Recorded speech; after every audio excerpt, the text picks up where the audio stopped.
Over the last few years, the GreenSpotter AG1 has taken the online health and wellness space by storm, with medical doctors like Peter Attia and professors like Andrew Huberman being at the forefront of its promotion. Despite its success, it's now common knowledge that AG1 is underdosed and nothing more than an overpriced multivitamin. So with this in mind, why are people continuing to buy AG1? In this episode, I'll dive into the reasons behind AG1's continued popularity, break down some of the common claims from its users, and share my thoughts on whether this trend is here to stay. So let's dive in. Number one, influencer marketing and podcast advertising. I think they've really smashed it here. As you all probably know, their strategy essentially revolves around partnering with influential podcast hosts and credible figures in the health and wellness space who famously don't have nutrition or dietetics credentials. In fact, according to AG1 CRO, they're now the third largest podcast advertiser by total show count in the world. Manscaped obviously coming in top. Dr. Huberman's involvement in particular seems to have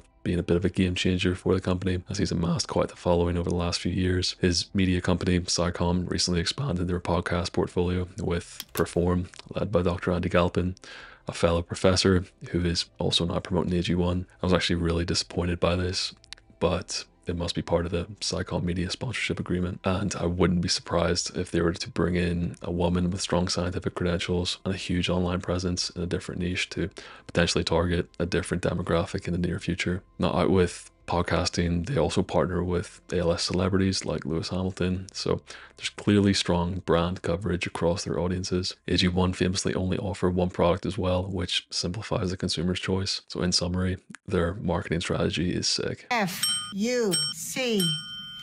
Yeah, we got it. 2, poor nutrition literacy and critical thinking skills.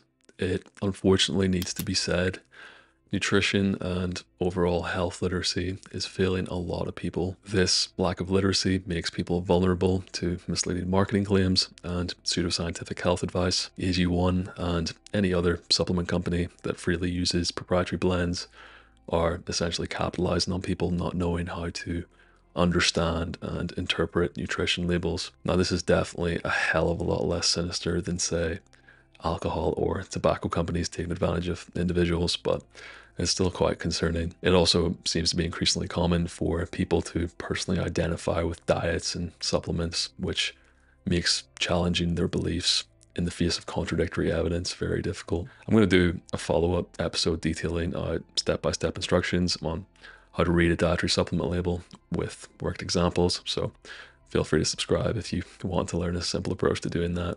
Number 3, convenience appeal and perceived health insurance. People often prefer simple, clear-cut nutrition solutions rather than dealing with the nuances and complexities of evidence-based nutrition science. Accordingly, many people turn to green spotters like AG1 as a quick fix when struggling to incorporate fruit and veg into their diet. Instead, it's a much wiser choice to consider a transparent multivitamin and mineral supplement. It'll help fill in specific nutrient gaps, should you even need that, without encouraging complacency, and it'll be significantly cheaper. It can't be emphasized enough that fresh fruit and veg offers huge benefits that these powders just can't currently match, like their complex food matrix, their dietary fiber content, and the potential impact they have on satiety and weight management. Number 4, the growth of the greens powder market. According to a forecast by market research firm The Insight Partners, the greens powder market size is expected to grow from 279 million in 2023 to 477 million by 2030. I feel as though it's just now broadly accepted that these greens powders are beneficial to human health, despite the scant evidence supporting their efficacy and even safety. As a recent editorial in The Lancet states, even the most rational individual cannot make sensible, healthy decisions when bombarded with incorrect information. The growth of the market as a whole has likely benefited AG1's profits. And 5, the generosity of the audience. Creating content is time consuming, and I think people naturally want to support creators that they get a lot of value from, especially when it comes to the medium of podcasting, where it can often feel as if you're in the same room with someone, being a part of the conversation. A lot of the creators who are sponsored by AG1 put out really excellent content for free, like Dr. Andy Galpin, who I'd argue has some of the best human performance content online. So by default, I think that there's an element of reciprocity from the viewers or listeners to buy the questionable supplements that they're promoting. I've done previous videos calling out AG1, and some of the comments I received from diehard users were quite interesting. One thing they unanimously had in common was that they were so easily refutable. For example, well, it worked for me. This is merely anecdotal evidence, i.e. one of the least reliable types of evidence that there are. You're a nobody on the internet. I'd rather listen to a professor like Huberman. Expertise is domain specific. Just because Huberman is a professor of neuroscience doesn't make him overly knowledgeable on nutrition. However, people naturally have a bias towards authority, which is why the perceived weight of a professor's recommendation outweighs that of a simple nutritionist or dietitian. You can make a very strong case that the newly graduated Band 5 dietitian in your local hospital knows more about AG1 than an esteemed professor in a different scientific field because it's within their domain of expertise. Furthermore, social media following and competency aren't often closely aligned. I felt better after taking it. There's likely a lot of heavy lifting being done by the placebo effect in these instances. Alternatively, maybe the user is actually deficient in one of the many compounds in AG1, in which case this could very well be true. Proprietary blends aren't even that bad. I've had a few people say this to me. These blends only serve the manufacturers. There's literally nothing in it for the consumer. It's backed by science. Please link me all the human RCTs investigating green spotters. I'm not seeing many. It's expensive, so it must be good. This kind of covers the price quality bias. It's like saying the ugly, super expensive Gucci shirt your friend wears wasn't made for 20 cents in Taiwan. High price doesn't necessarily indicate quality. I'm all for a bit of pushback and open discourse on nutrition and dietary supplements, but when it comes to AG1, the fan base are really fighting an uphill battle. Cool. Cool. Will AG1 keep growing?